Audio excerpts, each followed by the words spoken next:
Bracket গোয়ার থেকে সবাইকে জানাচ্ছি অনেক অনেক শুভেচ্ছা। প্রিয় বন্ধুরা, আপনারা সবাই জানেন আমাদের এই টেক্সাসে বা নর্থ আমেরিকায় যারা বাগান করি তারা মোটামুটি বাগানের সিজন শেষ। জুন, জুলাই, আগস্ট এই 3 মাস এখানে বৃষ্টি না হওয়ার জন্য বাগানের অবস্থা আপনারা দেখতে পাচ্ছেন। কোনো রকম বেঁচে আছে আমার এই গাছগুলি। যথেষ্ট পরিমাণ পানি আমি এবছর ব্যবহার করেছি এই গাছগুলি বাঁচিয়ে রাখার জন্য। যাই হোক, শীত চলে আসতেছে। এখন যেটা করব, এই বাগানকে আগামী বছর যাতে ভালো ফসল পাই সেই চিন্তা মাথায় রেখে আমি এই বেডগুলিকে এখনই সমস্ত যে আগাছা আছে, যেই গাছগুলি বুড়া হয়ে গেছে বা শুকিয়ে গেছে, সেগুলো আমি সম্পূর্ণভাবে ক্লিন করব। বড় বড় বেড এগুলি ক্লিন করে পানির ব্যবস্থা করব। যে আমার বাগানে স্প্রিংলার আছে, সেই স্প্রিংলারের সিস্টেমটাকে চালু করে এবং এই বেডগুলিতে মল্চ দিয়ে সার দিয়ে এমনভাবে রেডি করে রাখবো যাতে আগামী বছর ইনশাল্লাহ আমি খুব ভালো ফসল পেতে পারি এবং পানির সংকুলান করতে পারি। তো প্রিয় বন্ধুরা, সঙ্গে থাকুন, দেখুন আমি আমার বাগানকে কিভাবে ট্রান্সফর্ম করে নিচ্ছি।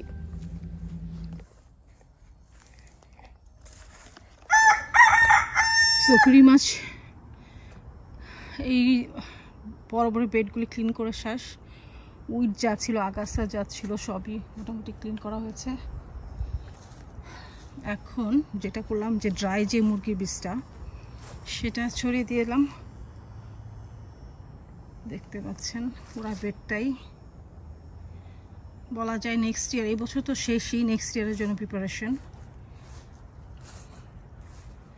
এখন দিব, এটার উপরে দিব মাল্চ, প্রায় 7 ইঞ্চি 6 ইঞ্চি এরকম ডিপ করে মাল্চ দিয়ে দিব, যাতে পানিটা দিলে যাতে, কারণ টেক্সাসের ওয়েদারে এই যে এরকম যে পরিমাণ গরম গেল এই বছরে পানি দিয়ে আসলে গাছ আমি ঠিকমতো বাগান করতে পারি নাই, যার ফলে বেশি ভিডিও আপনাদের জন্য দেওয়া হয় নাই। আর সবজি বলা যায় খুব একটা যে হয়েছে, মার্চ, এপ্রিল, মে, জুন পর্যন্ত আমার বাগানে বেশ শাকসবজি আমি খেয়েছি, কিন্তু জুলাই, আগস্ট, সেপ্টেম্বর এই মাস যেটা কিছুই করতে পারি নাই। সো নেক্সট ইয়ার যাতে আমার পানি সেভ করতে পারি, সময়টা সেভ করতে পারি, এই জন্য প্রিপারেশন। প্রচণ্ড সময়, মানে বেশি সময় লাগছে, কষ্ট হচ্ছে এত বড় বড় বেডগুলিকে এই পর্যায়ে নিয়ে আসার জন্য। তারপর এই পাশটা আলহামদুলিল্লাহ, এই আমার বাড়ির এই পাশটাতে যারা আমার যেখানে আমার মেইন গার্ডেন, এইখানে প্রচুর বাগান করা যায়, প্রচুর জায়গা থাকাতে প্রচুর মানে ডিফারেন্ট ধরনের যে গাছগাছালি, শাকসবজি বাগানটা করা যায় আলহামদুলিল্লাহ। আর পানি সিস্টেমের জন্য স্প্রিংলার, আমার পুরো বাড়িতে কিন্তু স্প্রিংলার সিস্টেম করা আছে, যেটা গত কয়েক বছর ধরে কিছু কিছু জায়গায় ভাঙা ছিল, সেটা ঠিক করা হচ্ছে। কিছু সকার ব্যবস্থা করেছি যেগুলোতে পানি কভার করে না, এরকম লাগানো হয়েছে। স্প্রিংলারের কাজ করা হচ্ছে, লোক হায়ার করা হয়েছে, যে স্প্রিংলারের কাজ চলতেছে। দেখুন আপনারা, বেশ যাতে এই ঘাসও যাতে এভাবে না বার্ন হয়ে যায়। এমন গরম এই বছরে গিয়েছে, প্রায় 7 থেকে 8 বছর পরে এরকম টেক্সাসে গরম গেল যে গাছ বার্ন হয়ে মাটি বের হয়ে গেছে। তো বাড়ির ফ্রন্ট এরিয়াতে যে 2টা বেড আছে, যেটা আমি ফুলের বাগান করি, এই জাতীয় মল্চগুলি আমি অর্ডার দিয়েছি, লোক লাগানো হয়েছে, ওরা কাজ করতেছে অলরেডি। তো প্রচুর একটা লেয়ার, 5 থেকে 7 ইঞ্চি বা যাই না কতটুকু ওরা লেয়ার করে দিবে। তো লেয়ার করে এরকম মল্চ দিয়ে রাখলে হয় কি, যে পানি সেভ করা, যে পানিটা যাতে প্রতিদিনই না দিতে হয়, সেই চিন্তা করে এই মল্চের ব্যবস্থা। গার্ডেন ক্লিন করা হয়ে গেছে, যেসব গাছগুলি মরে গেছে সেগুলো তুলে ফেলা হয়েছে। এই পাশটাতেও দেখুন দেওয়া হচ্ছে। তো এটি হচ্ছে মেইন প্ল্যান, যে পরবর্তী যে বাগানগুলি হবে যাতে আমার পানির অপচয় হয়, গাছগুলি যথেষ্ট পরিমাণ তাজা থাকে, এরা যাতে কি বলে এটাকে, ট্রেসে না যায়, যেরকম পানি বা রোদের তাপের এটা যাতে ট্রেসে না যায়। দেখা যাক, আপাতত এটা করে রাখি, আগামী বছরে বোঝা যাবে যে কতটা কাজে আসে।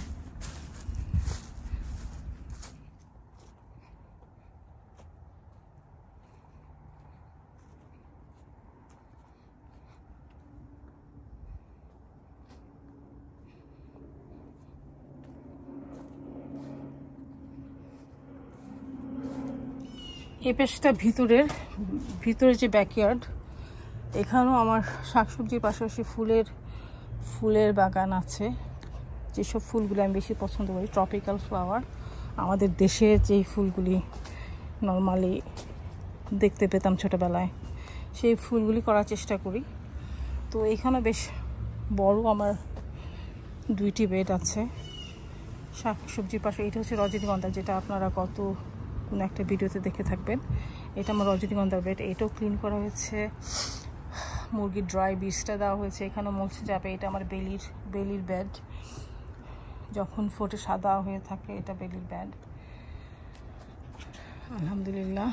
পাশাপাশি আমি কচু গাছ, মরিচ, নাগামরিচ, বেগুন, এটাও লাগানো হয়। যেন এখানে বেগুনের চারা আছে, মরিচের চারা আছে, ফুলের গাছ আছে।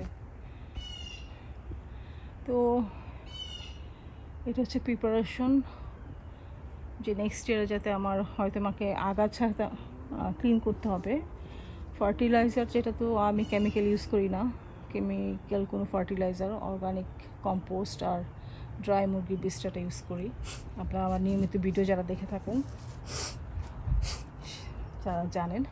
তো এইটাই। এই পাশে আরও পিছনের দিকটায়, এই পাশটায় এই বেডটা তো দেখুন রোদের অবস্থা, রোদের সমস্ত গাছ চলে গেছে। এটা আমার কসমোস একটা ট্রি, যেটা ইয়েলো। এই পাশের এই বেডটা তো আমি মলচে দিয়ে ঢেকে দেবো। এখানে কিছুদিন আগে মুরগির বীজটা দেওয়া হয়েছিল, আর একটু দিলাম, পুরাটা ইউজ করে ফেলেছি আর নাই। প্রচুর টবে বা পটে গাছ আছে আমার, প্রচুর পরিমাণে গাছ। এই পাশটাতে পটে রাখা ডিফারেন্ট। তারপর এখানে কিছু আছে, এই পাশটাতে দেখুন, এই পাশে একটা লম্বা বেড, ফ্যান্স ধরে। এইটাতে আসলে মুরগির বীজটা দেওয়ার সুযোগ হয়নি, কারণ আর নাই, যা ছিল ড্রাই সেগুলো বাইরের বেডগুলিতে দেওয়া হয়ে গেছে। এইটাতে কিছু ড্রাই পাতা যা ছিল সেগুলি রেখে দিয়েছি, যা কিছুদিন আগে আমি অবশ্যই দিয়েছি, এটাতে পরে হয়তো আমি অ্যাড করবো। এইটা লম্বা একটা বেড, এখানে কিছু লেবু গাছ ওখানে লাগানো, এই বছরই পট থেকে লাগিয়েছি। এই বেডটাতে নর্মালি আমি সিমের চাষ করি, ধনে পাতা চাষ হয়, তো আমার এবার ইচ্ছা যে কিছু কয়েকটা ফ্রুটস গাছ হয়তো লাগিয়ে দেবো। যে আমি এখনও শিওর না কী ধরনের গাছ আমি লাগাবো, দেখা যাক। এটা একটা বেশ বড় বেড।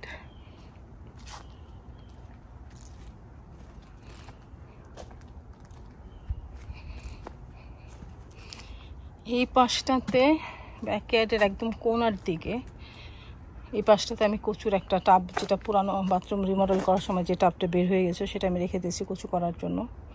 স্প্রিংয়ে অনেক সুন্দর হয় যখন ওয়েদার ভালো থাকে, চমৎকার হয়, বেশ বড় হয় কচু গাছ। বেশ কয়েকটা কচু গাছের প্লট আমার আছে। এই পাশটা আমার মুরগির ঘর। আপনারা অনেকেই হয়তো জানেন যে মুরগি পুষি আমি আমার ব্যাকইয়ার্ডে। কেমন গাইস, এই যে সবজি বাগানে যা সবজি হয়, ডাটা গাছ, এগুলি দেখা যাচ্ছে যার বুড়া হয়ে গেছে, খাওয়া যায় না, তাদের দিকে দিয়ে দিই। ওরা অনেক মজা করে খায়। অনেক সময় ঘাসের ঘাস লন মো করার পরে যে সবুজ ঘাস থাকে, ওদের খাবার দেওয়া হয়েছে। ওরা এখন জাস্ট দুপুরবেলা রেস্ট করছে।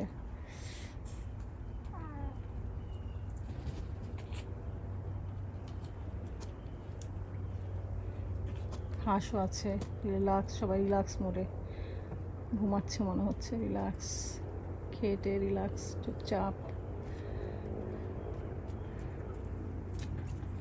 ওখানে আমার হাঁসেরা ঘুমাচ্ছে, ডিস্টার্ব করি না, এই যে চুপচাপ বসে আছে। ভাল লাগে দেশের মতো, দেশ যেহেতু নাই, বিদেশ থাকি, কিন্তু মন হয় যে না একটু দেশের মতো, দেশের আমাজে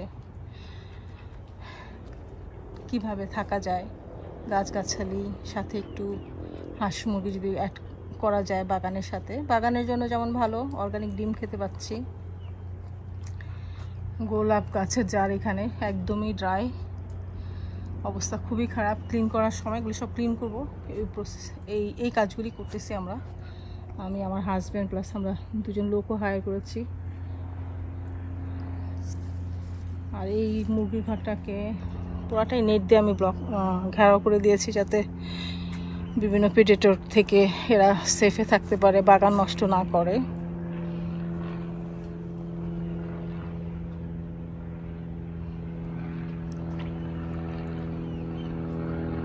বেশ বড় এই কোণাটা, কিন্তু বেশ বড়, অনেক জায়গায় ওদের আমি জন্য দিয়েছি যাতে ফ্রি রেঞ্জ ঘুরে বেড়াতে পারে, এটা সেটা ঘুরতে পারে, পোকা খেতে পারে, বাগানের শাকসবজি খেতে পারে।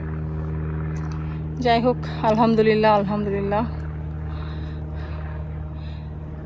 এই পাশটাতে আমি পদ্ম করেছিলাম, গরমে পদ্ম হয়নি এই কোণাটাতে, পদ্মর পাতা দেখুন আপনার রোদে কি অবস্থা। তো নেক্সট ইয়ারে হয়তো আমি এই জায়গাটাকে মুভ করে ছায়াতে নিয়ে যাব, কারণ খুব আগুন গরম, যেহেতু টেক্সাসের এই জুলাই অগাস্ট এই 2টা মাস মানে গাছের এক্সট্রা যত্ন লাগে। এই পাশটাতে আমার বাকেটে করেছি, যেটা যায় না, আমরা বলি দুধ কচু। গরমের অবস্থা, কিছু কিছু গাছ মোটামুটি গরমও সহ্য করতে পারে, বাট এই জায়গাটা একটু শেড পড়ে, ছায়া হয় কোনায়, তো এত বার্ন হয়ে যায় না।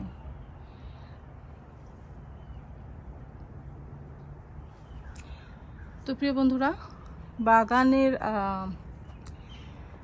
যত্ন নিয়ে ভিডিওটা আমি করলাম। আপনারা যারা শীতের জন্য মোটামুটি শাকসবজি সিজন শেষ হয়ে যাচ্ছে, অনেকেই কিছু কিছু গাছগাছালি নিয়ে যাচ্ছেন গ্রিন হাউসে বা গ্যারাজে, তো এখনই সময়, যদি আপনারা কম্পোস্ট বাগানের বেডগুলিতে দিতে চান, বাগানকে ক্লিন করে কম্পোস্ট দিয়ে রাখবেন 3-4 মাস বা 5 মাস, শীতের যে সময়টা সেটা কম্পোস্টগুলি আস্তে আস্তে মাটির সাথে মিশবে, নিউট্রিশন হয়ে থাকবে মাটি, উপযোগী যে নিউট্রিশন দরকার গাছের জন্য।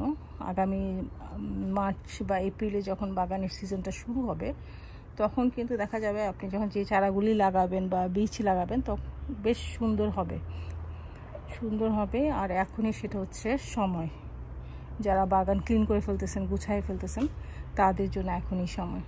আশা করি আপনাদের এই ভিডিওটা ভালো লাগবে, সঙ্গে থাকুন, সাবস্ক্রাইব করুন।